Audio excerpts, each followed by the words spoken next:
जरा सोचिए, एक शानदार स्कूल की इमारत है, वहाँ पंखे चल रहे हैं, कुर्सियाँ लगी हैं और वहाँ हर महीने सैलरी पाने वाले सरकारी शिक्षक भी मौजूद हैं। लेकिन उस स्कूल में पढ़ने वाला एक भी बच्चा नहीं है। जी हाँ, सुनकर यकीन नहीं होता, लेकिन ये कोई कहानी नहीं बल्कि हमारे देश की सरकारी शिक्षा व्यवस्था की वो कड़वी हकीकत है जो हाल ही में संसद में पेश किए गए आंकड़ों ने उजागर की है।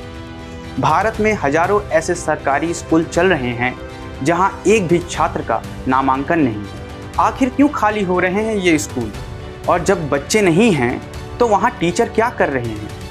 चलिए आज की इस खास रिपोर्ट में आपको सरकारी स्कूलों की इस हकीकत से मिलवाते हैं। नमस्कार, आप देख रहे हैं भारत एक्सप्रेस और मैं हूं आपके साथ वैभव गुप्ता।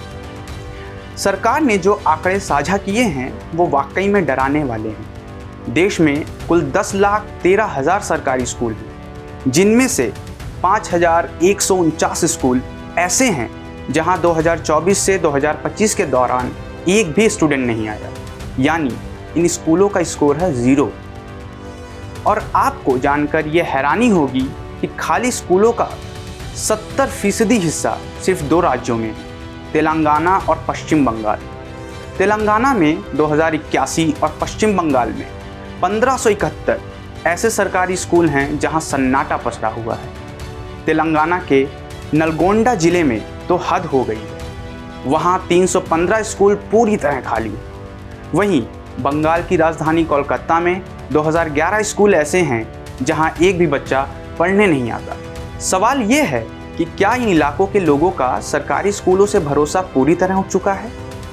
इतना ही नहीं, जहां एक ओर छात्रों की संख्या घट रही है, वहीं दूसरी ओर इन खाली या कम बच्चों वाले स्कूलों में टीचरों की संख्या बढ़ती जा रही है। आंकड़ों के मुताबिक देश के ऐसे स्कूलों में जहां छात्र या तो 0 हैं या 10 से भी कम हैं, वहां करीब 1.44 लाख शिक्षक तैनात हैं।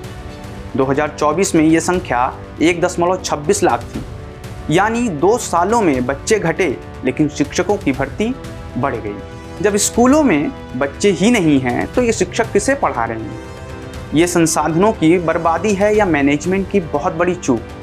सिर्फ बच्चों की कमी ही नहीं, सरकारी स्कूलों की कुल संख्या भी साल दर साल कम हो रही है। 2019 में जहां देश में 10.32 लाख सरकारी स्कूल थे, वहीं अब ये घटकर 10.13 लाख रह गए।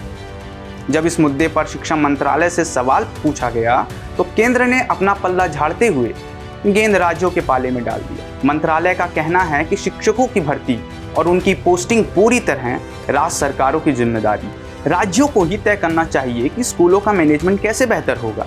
ये आंकड़े सिर्फ नंबर नहीं बल्कि एक चेतावनी है, जहां करोड़ों रुपए टैक्स के रूप में स्कूलों और शिक्षकों की सैलरी पर खर्च हो रहे हैं।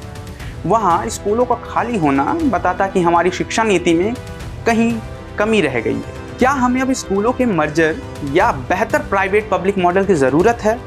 आपको क्या लगता है? क्या आपके आसपास भी ऐसा कोई सरकारी स्कूल है जो खाली पड़ा है? हमें कमेंट्स में ज़रूर बताएं। वीडियो अच्छी लगी हो तो इसे शेयर करें और हमारे चैनल को सब्सक्राइब करना ना भूलें।